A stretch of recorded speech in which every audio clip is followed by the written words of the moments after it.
घर जमाई। दोस्तों पहला पार्ट देखिए, फिर दूसरा पार्ट समझ में आएगा। हरिधन तो उधर भूखा हंसिया सा चिंता दह में जल रहा था। इधर घर में सास जी और दोनों सालों में बातें हो रही थी। गुमानी भी हाँ में हाँ मिलाती जाती थी। बड़े साले ने कहा, हम लोगों की बराबरी करते हैं।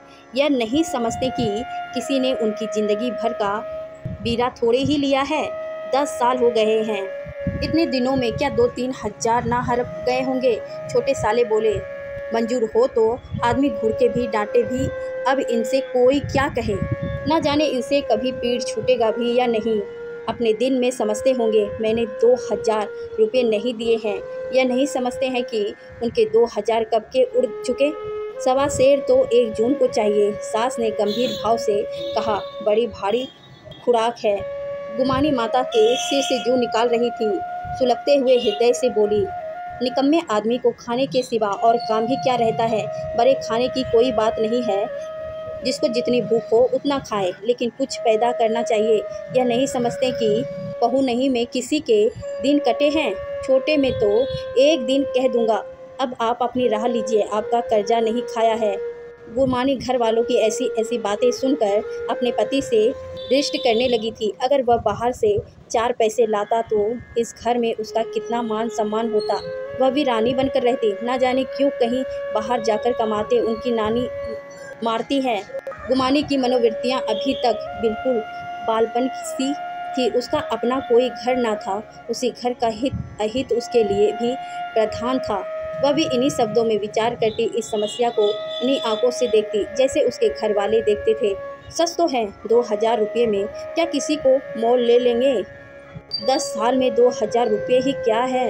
200 ही तो 10 साल भर के हुए। क्या 2 आदमी साल भर में 200 रुपये ना खाएंगे। फिर कपड़े लत्ते, दूध घी सभी कुछ तो हैं। 10 साल हो गए, एक पीतल का छल्ला नहीं बना। घर से निकलते तो जैसे इनके प्राण निकलते हैं।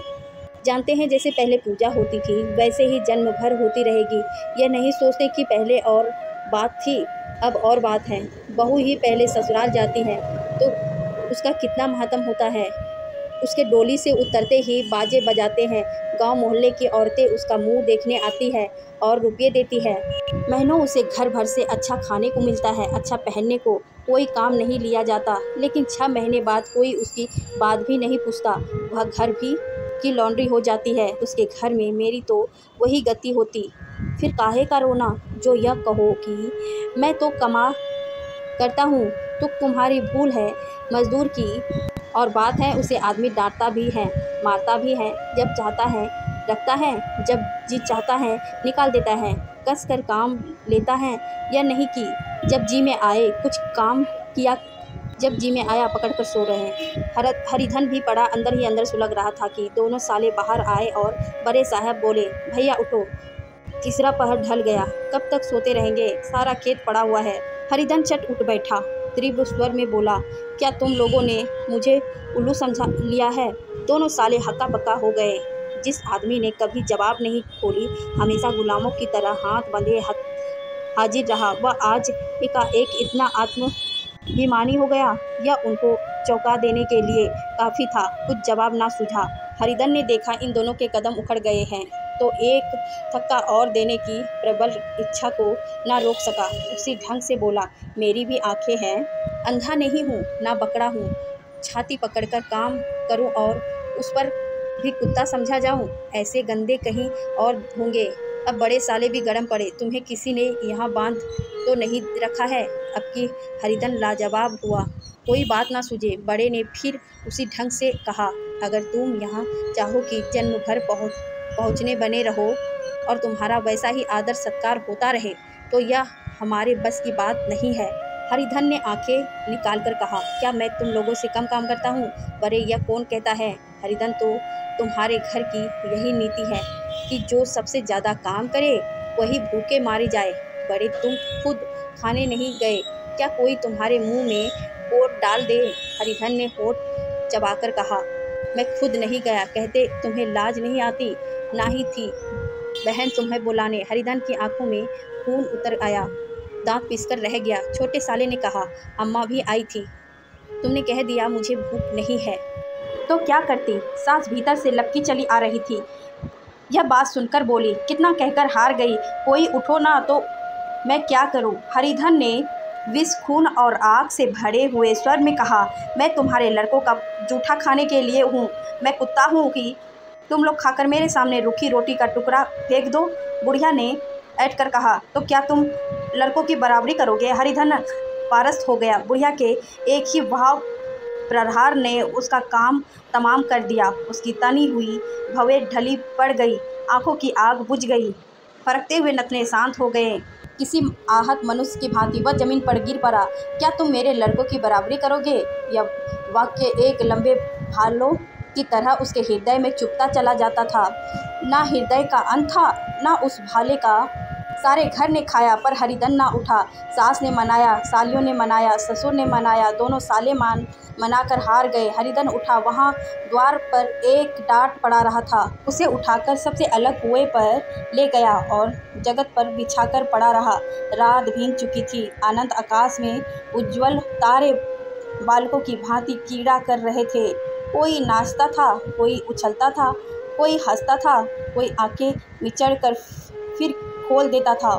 रह रहकर कोई सहर्षी बालक सपाटा भरकर एक पल में उस विपरीत क्षेत्र को पार कर लेता था और ना जाने कहाँ छा जाता था।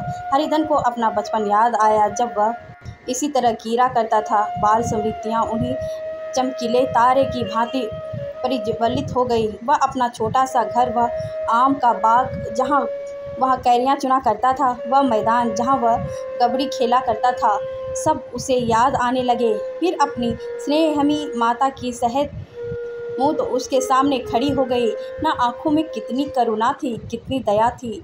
उसे ऐसा जान पड़ा मानो माता आँखों के आंसू भरे उसे छाती से लगा लेने के लिए हाथ फैलाए उसकी ओर चली आ रही है। वह उस मधुर भावन में अपने को भूल गया। ऐसा जान पड़ा मानो माता ने उसे छाती से लगा लिया है और उसके सिर पर हाथ फेर रही है। वह रोने लगा, फूट फूट कर रोने लगा। उसी आत्मसमोहित दशा में उसके मुंह से यह सब निकले, अम्मा तुमने मुझे इतना भुला दिया। देखो तुम्हारे आश्चर्य लाल की क्या दशा हो रही है। उसे पाने को भी नहीं पूछता। क्या जहाँ तुम हो वहाँ मेरे लिए जगह नहीं है। सहसा गुमानी ने आकर पुकारा, क्या सो गए हो तुम। ऐसी भी क्या राक्षसी नींद चलकर खा क्यों नहीं लेते। कब तक कोई तुम्हारे लिए बैठा रहेगा। हरिधन उस कल्पना जगत से क्रूर प्रत्यक्ष में आ गया। वही कुएं की जगत थी, वही फटा हुआ टाट और गुमानी सामने खड़ी कह रही थी, कब तक कोई तुम्हारे लिए बैठे रहेंगे। हरिधन उठ बैठा और मानो तलवार मारने से निकाल कर बोला, भला हो तुम्हें, मेरी सुध तो आई। मैंने तो कह दिया था मुझे भूख नहीं है। गुमानी तो कितने दिन तक ना खाए होंगे। अब इस घर का पानी भी नहीं पीऊँगा। तुझे मेरे साथ चलना है या नहीं। दृश्य संकल्प से भरे हुए शब्दों को सुनकर गुलामी सहम उठी, बोली, कहाँ जा रहे हो। हरिधन ने मानो नशे में कहा, तुझे इससे क्या मतलब, मेरे साथ चलोगी या नहीं। फिर पीछे से ना कहना मुझसे कहा नहीं। गुमानी आपत्ति के भाव से बोली, तुम बताते क्यों नहीं कहाँ जा रहे हो। तुम मेरे साथ चलोगी या नहीं। जब तक तुम बता नहीं दोगे मैंने नहीं जाऊँगी। तो मालूम हो गया तो नहीं जाना चाहती। मुझे इतना ही पूछना था, नहीं तो अब तक मैं आधी दूर निकल गया होता। यह कहकर उठा और अपने घर की ओर चला। गुमानी पुकारती रही, सुन लो, पर उसने फिरकर भी ना देखा। 30 मील की मंजिल हरिधन ने 5 घंटों में तय की। जब वह अपने गांव की अरमाइयों के सामने पहुंचा तो उसकी मातृ भावना उषा की सुनहरी गोद में खेल रही थी। उन वृक्षों को देखकर उसका वृहल हृदय नाचने लगा। मंदिर का सुनहरा कलश देखकर वह इस तरह दौड़ा जा रहा था मानो उसकी माता गोद में फैलाए उसे बुला रही हो। जब वह आमों के बाग में पहुंचा, जहां डालियों पर बैठकर वह हाथी की सवारी का आनंद पाता था, जहां के कच्चे बैरों और सिलौड़ों में एक स्वर्गीय स्वाद था, तो वहां बैठ गया और भूमि पर सिर झुकाकर रोने लगा, मानो अपनी माता को अपनी विपत्ति कथा सुना रहा है। वहाँ की आयु में, वहाँ के प्रकाश में मानो उसकी विराट की रूपनी माता विहाच हो रही थी। वहाँ की अंगुली अंगुली भूमि माता के पद चिन्हों से पवित्र थी। माता के स्नेह में डूबे हुए शब्द अभी तक मानो आकाश में गूंज रहे थे। इस आयु और इस आकाश में ना जाने कौन सी संजीवनी थी जिसने उसके सौक्त हृदय को फिर गोला साथ से भर दिया। वह एक पेड़ पर चढ़ गया और उधर से आम तोड़कर खाने लगा। सास के वह कठोर शब्द, स्त्री का वह निष्ठुर घाव, वह सारा अपमान उसे भूल गया। उसके पाँव फूल गए थे, तलवे में जलन हो रही थी, पर इस आनंद में उसे किसी बात का ध्यान न था। सहसा घरवाले ने पुकारा, वह कौन ऊपर चढ़ा है रे? उतर, अभी नहीं तो ऐसा पत्थर खींच कर मारूंगा कि वहीं ठंडे हो जाओगे। उसने कई गालियां भी दी। इस फटाकार और इन गालियों में इस समय हरिधन को अलौकिक आनंद मिल रहा था। वह डालियों में छिप गया, कई आम काट काट के नीचे गिराए और जोर से ठट्ठा मारकर हंसा। ऐसी उल्लास से भरी हुई हंसी उसने बहुत दिन से ना हंसी थी। रखवाले को यह हंसी परिचित मालूम हुई, मगर हरिधन यहाँ कहाँ, वहाँ ससुराल की रोटियां तोड़ रहा है। कैसा हंसोरा था, कितना चिबिला, ना जाने बेचारे का क्या हाल हुआ। पेड़ की डाल से तालाब में कूद पड़ता था। अब गांव में ऐसा कौन है? डांट कर बोला, वहाँ से बैठे बैठे हंसेंगे तो आकर सारी हंसी निकाल दूंगा, नहीं तो सीधे उतर जाओ। वह गालियाँ देते जा रहा था कि एक गुठली आकर उसके सिर पर लगी। सिर सहलाता हुआ बोला, यह कौन सौतन है, नहीं मानता? ठहर तू, मैं आकर तेरी खबर लेता हूँ।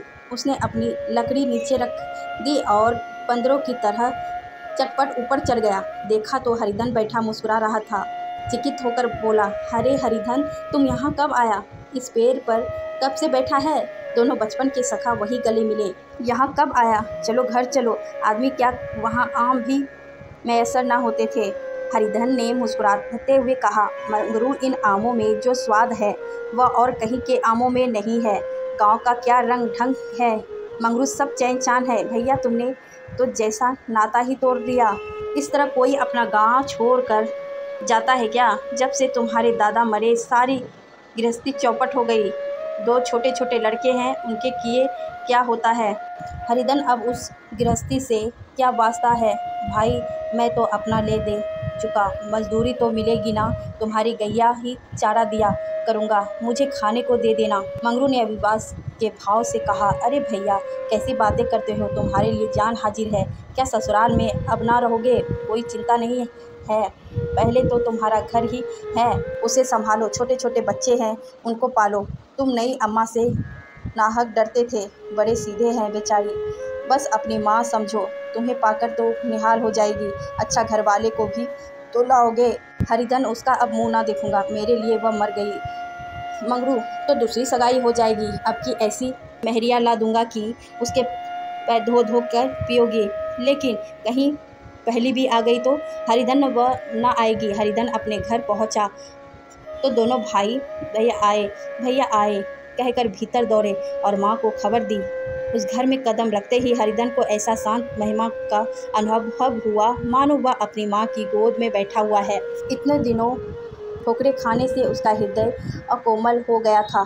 जहाँ पहले अभिमान था, आग्रह था, हेकड़ी थी, वहाँ अब निराशा थी, परिचय और याचना भी।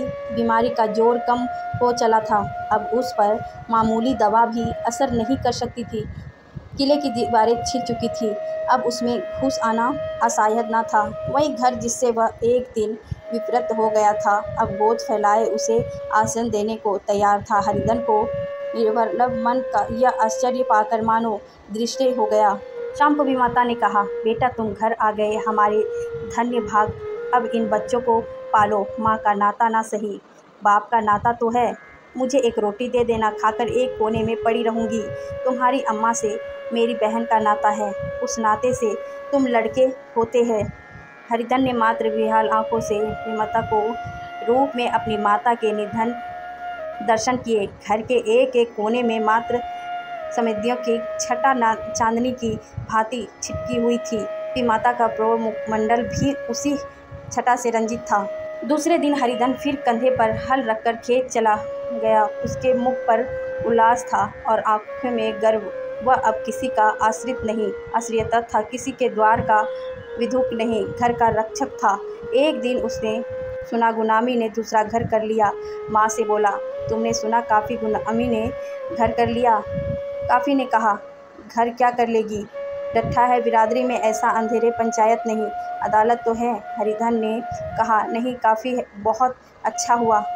ला महावीर जी को लड्डू चढ़ाऊं, मैं तो डर रहा था कहीं मेरे गले न आ पड़े। भगवान ने मेरी सुन ली।